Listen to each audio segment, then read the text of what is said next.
السلام علیکم، میرا نام ہے آمنہ صدام اور آپ دیکھ رہے ہیں ایمان ٹی وی۔ حضرت حذیفہ بیان کرتے ہیں کہ رسول پاک صلی اللہ علیہ وآلہ وسلم نے مجھے 2 حدیثیں بتائیں، جن میں سے ایک حدیث پوری ہو چکی ہے اور دوسری حدیث پوری ہونے کا میں انتظار کر رہا ہوں۔ حضور پاک صلی اللہ علیہ وآلہ وسلم نے فرمایا کہ امانت لوگوں کے دلوں کی گہرائی میں اتر گئی۔ اس کے بعد قرآن نازل ہوا، لوگوں نے احادیث اور قرآن کا علم حاصل کیا۔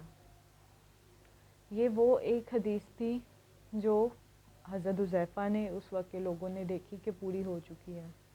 یہ وہ پیشین گوئی تھی۔ تب ایمانداری تھی، ایمان تھا، امانت داری تھی، سب کچھ تھا۔ جبکہ دوسری حدیث جو حضور پاک صلی اللہ علیہ وآلہ وسلم نے فرمائی وہ یہ تھی کہ ایک شخص سوئے گا تو اس کے دل سے امانت ایسے غائب ہوگی، ایسے ختم ہوگی جیسے پاؤں کے نیچے آبلہ آنے سے چھالا پڑ جاتا ہے اور اس میں کچھ بھی نہیں ہوتا۔ پھر آپ صلی اللہ علیہ وآلہ وسلم نے مزید اس کو کلیئر کرنے کے لیے کنکری پکڑی اور اس کو اپنے پیر سے لٹکا دیا اور کہا کہ یہ دیکھو، لوگ خرید و فروخت کریں گے لیکن ان میں سے کوئی بھی ایمانداری اور دیانتداری سے کام نہیں لے گا۔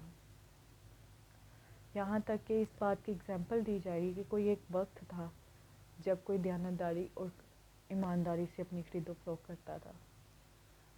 اگر ہم آج دیکھیں، ہم اپنے ارد گرد دیکھیں، جہاں بھی خرید و فروخت ہو رہی ہے یا جہاں بھی تجارت ہو رہی ہے اس میں کتنی ایمانداری کی جاتی ہے، کتنا اس سے دیانتداری سے ڈیل کیا جاتا ہے۔ اس لحاظ سے تو حضور پاک صلی اللہ علیہ وآلہ وسلم کی دوسری حدیث بھی پوری ہو گئی کہ ایک وقت ایسا آئے گا جب لوگوں کے ایسے فتنے پہ در پہ ہوں گے کہ دلوں سے ایمان جاتا رہے گا، دلوں سے ایمانت چلی جائے گی۔ ایک وہ حدیث تھی جب انہوں نے امانت دلوں میں آنے کی پیشین گوئی کی تھی۔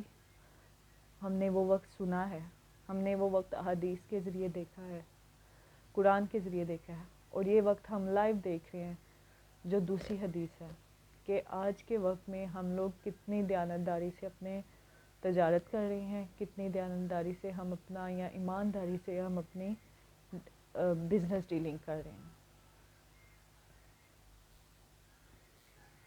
اس کے بعد حضرت حذیفہ نے اپنی اگزامپل دی کہ ایک وقت تھا جب میں دیکھتا تھا، جب میں بغیر کسی سوچ کے یا بغیر کسی یہ سوچے کہ اگر وہ شخص ایماندار ہے تو میں اسے ایمانداری سے اس سے خرید و فروخت کر لیتا ہوں، مجھے کوئی اس میں مسئلہ نہیں ہے، وہ بے ایمانی نہیں کرے گا اگر اس کے دل میں ایمان ہے، ایمانت ہے، ایمانداری، دیانتداری ہے۔